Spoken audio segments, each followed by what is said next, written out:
This is Misty Malone, student ID 53156, doing my LCTA presentation on gas prices and the economic stress. Establishing knowledge on what factors affect the cost of gas at the pump can help provide some clarity on where finances are going and how to determine future increases and decreases. This year, the economy has seen the cost of gas range anywhere from $43 to $133 per barrel. For every dollar that the average 42 barrel of crude rises, gasoline will go up about 2.4 cents. The cost of gas per gallon is divided into three categories. In March 2008, 71% was in the cost of crude oil alone, 16% was in distribution, marketing, and refining, and 13% was in taxes.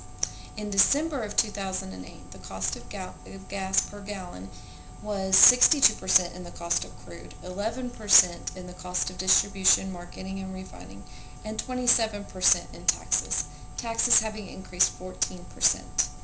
Average U.S. prices have gone up 144% in the past 5 years, from $1.67 in May of 2003 to $4.02 a gallon in June 2008. The fluctuations can be attributed to such areas such as supply and demand, government regulations, and natural disasters and war. For example, seasonal driving affects the cost of gas. Because demand tends to rise about 5% during peak driving months, prices generally follow suit, rising before and during the summer, typically about 3.5% per gallon, and then falling again in the winter. Do you have any questions? Why do gas prices vary at different stations?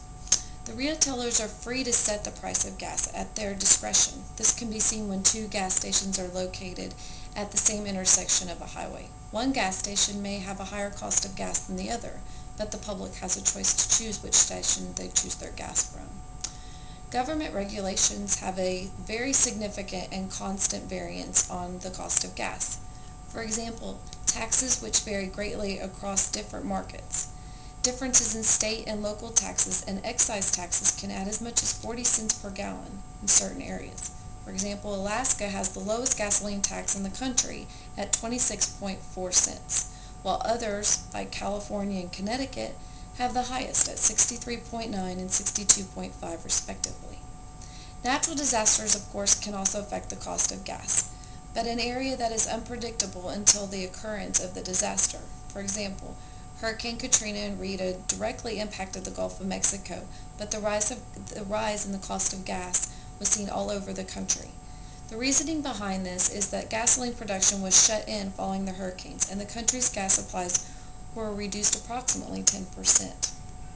In today's economy, and with the uncertainty of any changes, the public is looking for ways to conserve income and justify each dollar spent.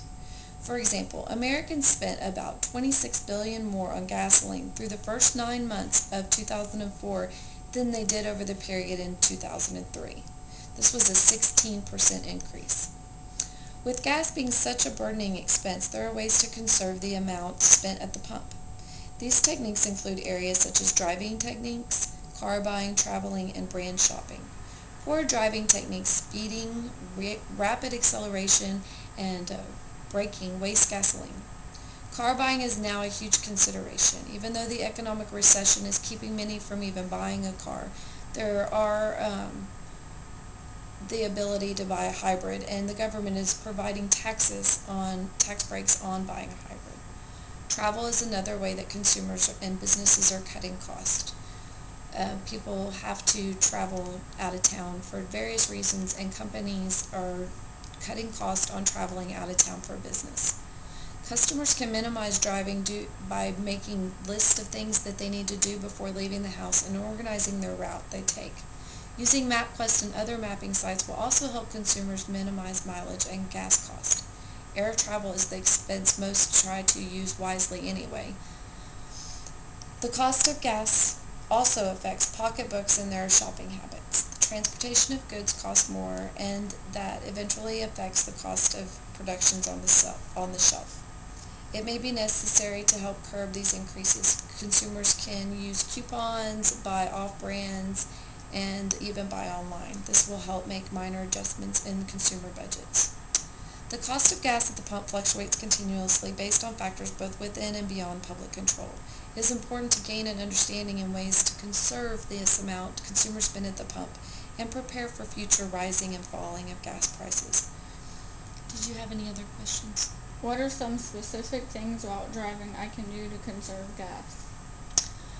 Keeping your tires inflated is important. This will improve the gas mileage about 3.3%.